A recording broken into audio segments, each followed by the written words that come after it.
So Good it's Dr. morning. Angel and Cho. How are you doing today? I'm doing good. How are you? I'm doing good. Today we have a real big hot topic that we're going to be um, talking about and discussing, and it'd be good to hear some input from our listeners. So it's been a minute since we've been here, so I'm Yes. looking forward to this topic. Bear with us, everyone. So today we're going to look at the final 2024-25 budget agreement for the welfare department here in the state of California. And so we're going to be referring to our state budget and some of the proposed cuts that they were talking about, specifically in child welfare, and just sharing our feelings around what we were hearing and what we read, and would highly recommend that those of you who are social workers um, in the state of California, that you try to learn how to navigate through the budgets, because they were proposing a lot of budget cuts that would have really hit us hard. Um, and so, yeah, without further ado, the 2024-25 budget from the grant fund spending was about $211.5 billion, including $46.8 billion in Mm. solutions to address shortfalls for the 2024-25 budget year. And I know that's a lot of money stuff and a lot of dates and stuff, but the budget shortfall was driven primarily by the projected surplus of the 2022 Budget Act, overstating the actual level of the surplus, and two, the tax filing deadline for 2022 being delayed into November of 2023, which kept the state from sufficiently addressing the impacts of the overstated 2022 surplus. And with that being said, they proposed um, a lot of budget cuts, and there was an opposition to the child welfare cuts back in May, and a revision was submitted. So we'll talk about some of those. Um, do you want to add anything before we actually go into those, Cho? I have a lot of reactions to it. And I do thank you for that great summary. So not at this time, only my reaction, unless you have something else you want to Okay. share with our audience. So, like I said, the budget cuts that were being proposed affected all of social workers. So it was CalWorks, in-home support services. It was adult protective services, child welfare services, and all of the programs within those agencies and the Hmm. services that they provide to the general public. So, like I said, we're specifically going to talk about child welfare, but I suggest those of you who are in those other social work positions, that you definitely go to the state to try to read up on it. And if it is going to be hard, as Cho, my research partner, she was the Hmm. one who went into that. She'll share a little bit more about that. It Hmm. is challenging reading that.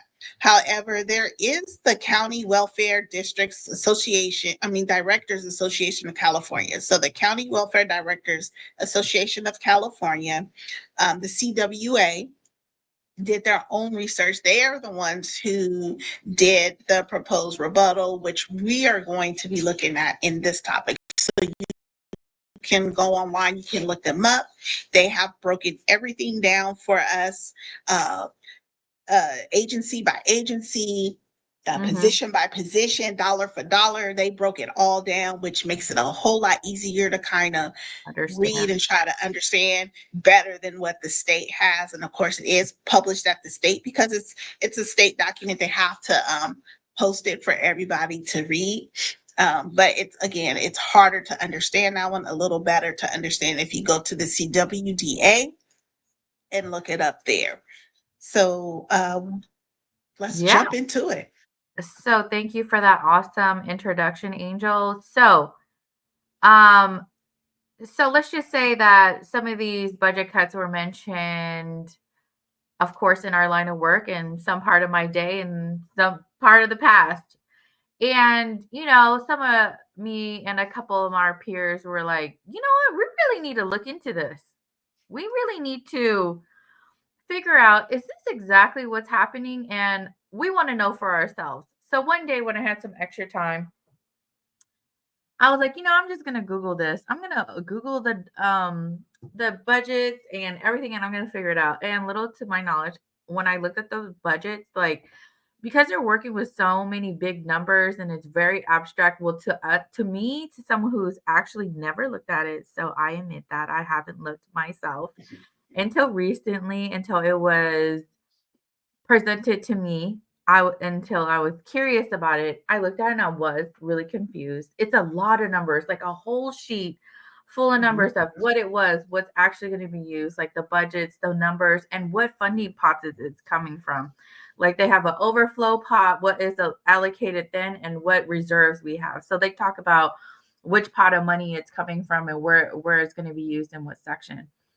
I think that what I was telling Angel prior to our as we were prepping, I said my number one thing that I want to share with social workers, and if you're already not aware of it, it's just bringing it back to the forefront that we need to be aware of budgets. And I know we get so consumed with our work every day and like coming home and taking care of us, but if you do have some time, look at the budgets.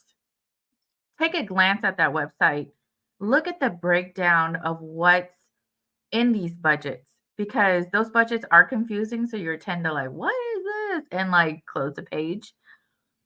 But when it's broken down for you and you see these words that pop out to you because you work with it all the time, you see these programs that and you look at these funding, the structure and all of these things and what they're going to do, you're like, no, they can't. We're already stretched thin. Like, how Yes. can they do that? So, going back to my point of being mindful of that as social workers, if you're working like at the county, the state, or if your funding is through the state of California or federally, like it's so important to look at this. And another thing to point out that it's important to look at this because of job security. Is there going to be any funding for your job? Is there going to be any funding for your clients? Like, what does that look like? We want to know, are these resources still going to be available to our clients? If we feel like we're being strapped down now and looking, like if you look at these budgets, you know what's coming down the line, what they want to propose.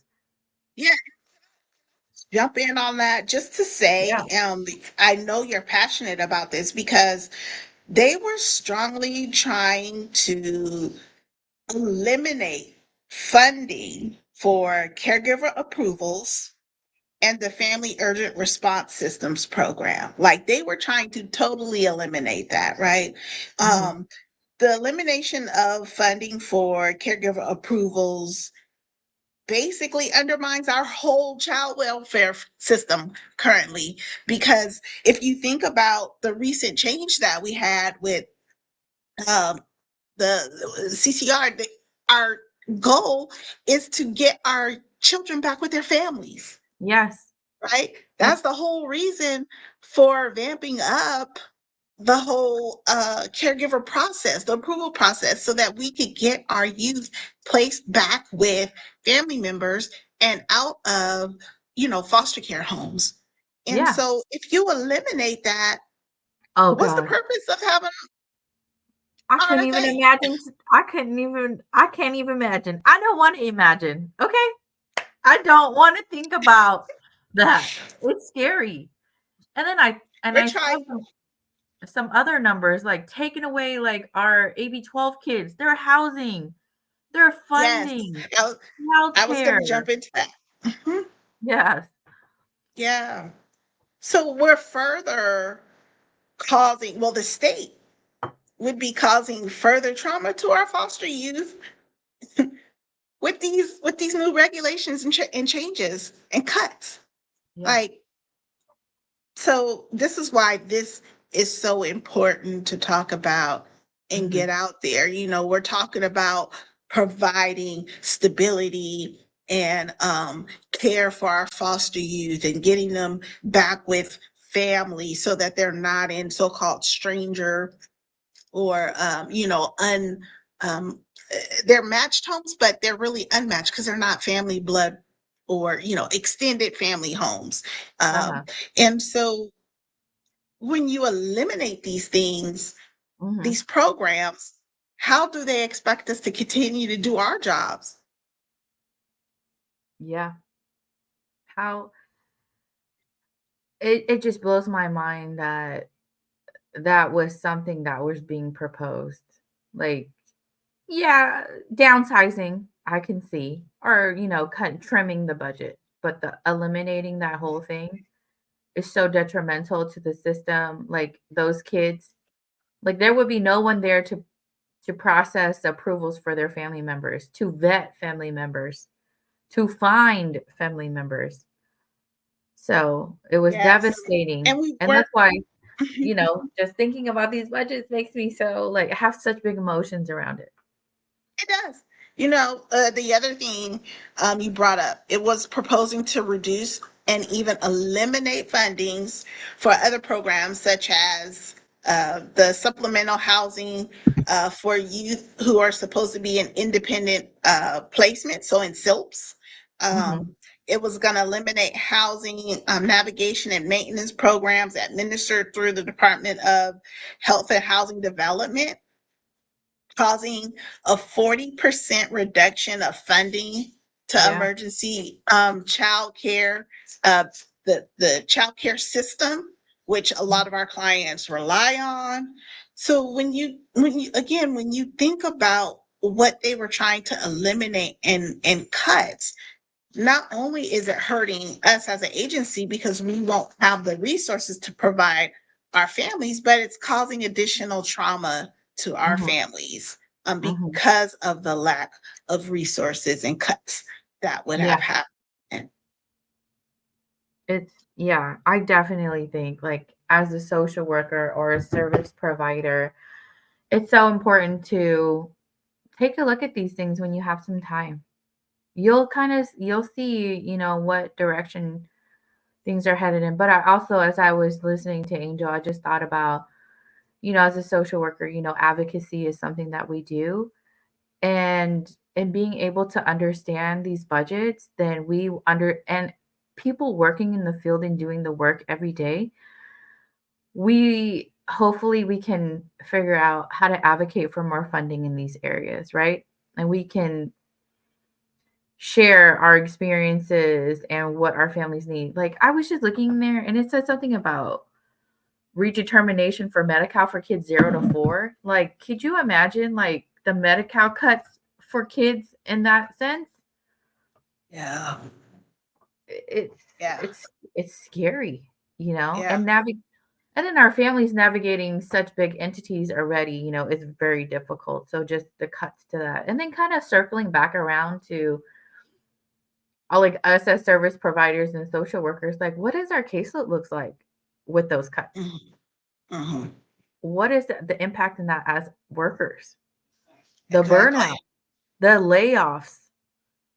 I Yeah. remember when I first started as a social worker, they were so happy to see new social workers being hired. I was like, "Oh my gosh." They were like, "Cho, we haven't seen anyone hired for years." So, Wow. I just think about that, Yeah. and managing and what the care looks like for those people who were receiving care. Mhm. So, I'm sure the workers did their best, but they were stretched really thin, you know? Exactly. Yeah. So, I just want people to really understand because I didn't. I have to share, transparently. I've never looked at the state budget in the 25 years that I worked in child welfare. I just went to work. I never thought about, Mhm, you hear about it on the news, you see about it, and then, in your mind you're thinking like, how are they passing all these legislatures without even working a day in our shoes, but I've never taken the time to go to the state website to see what their budget cuts are proposed to do. It wasn't until graduate school that they said, hey, you know, you need to go lobby. We had lobby days that we had to sign up for and go lobbying. And I'm like, why are we lobbying? What is this thing? You know, Yeah. and I learned, you know, like those lawmakers, they've never worked a day in our shoes. They've never done anything in our child welfare system. So they don't know. They could care less about child care because they're paying for their own child care. They could care less, you know, about resources and services because they've probably been afforded those all of their lives, or at least majority of their lives. So they're not affected directly by the cuts that they're making. And so I think it's important for us to put it out in the platforms in which we're doing to bring it to light to everybody. And people need to understand these families are in our communities, right? These are people our kids go to school with. These are people we go to work with every day in some of our jobs. They might not be at the same level as us, but they're walking in our businesses with us, you know. These are the people that we come into contact with, and you don't know who they are, but we come into contact with them in our grocery stores when we go to, you know, the fair, or when we go to the movies, you know, just in our social lives. These are the people that are being affected that we see on a daily basis. And so we have to really understand and put out there what would happen if these budgets have been passed, right? So all of the stuff, it would lead to placement instability for our foster youth. It would delay permanency for our foster youth, a loss of family-based caregivers for our foster youth.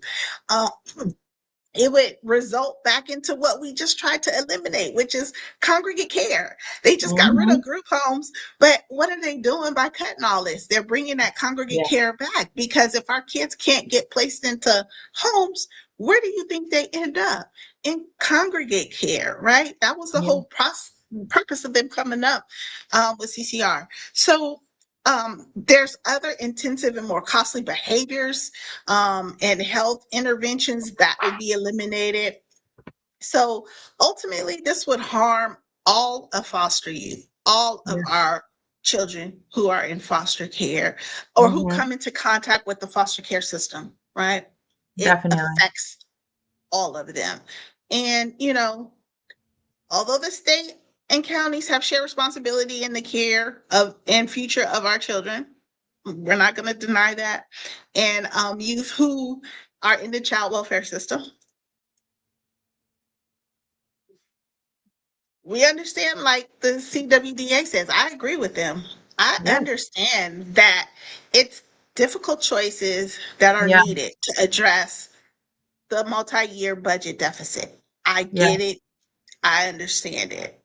But legislation really needs to be looked at, and they need to figure out on every effort level how they can reduce and eliminate programs and services, and not only look at what they're doing, but how it affects the long term, not what it's going to do for this year's budget, but what is it going to do for a lifetime of these children that we work with. Because when I managed my caseload, I didn't manage my caseload for the 6 months that I had the case. I managed my caseload by I'm affecting this family for the rest of their life. How I interact with this family is not just going to be for 6 months. They're going to remember this over a lifetime. When that 6-year-old child turns 18, they're going to remember how I interacted with them, the things that I did for them, more than, you know, what I provided them. They're going to remember how I treated them, how I affected them, the things that I did in their life. It's going to follow them for a lifetime. And that's how they need to look at these budget cuts and eliminating of services when they do that. They need to look at the lifetime of it. How is it going to affect over a lifetime and not just this annual year? That was really beautiful, Angel. It's true. We hope that they take that into account because I just think about what you said and, like us not being able to place them in a family home, right? If there was no one to approve it. That little second Mhm, impacts their lifetime. So it's so mhm, true mhm. because it makes all the difference if they're placed in a home with family versus someone else, right? Absolutely. So, yeah, that was so beautiful. Yeah, as social workers, we do have long-lasting impacts with the way we provide service.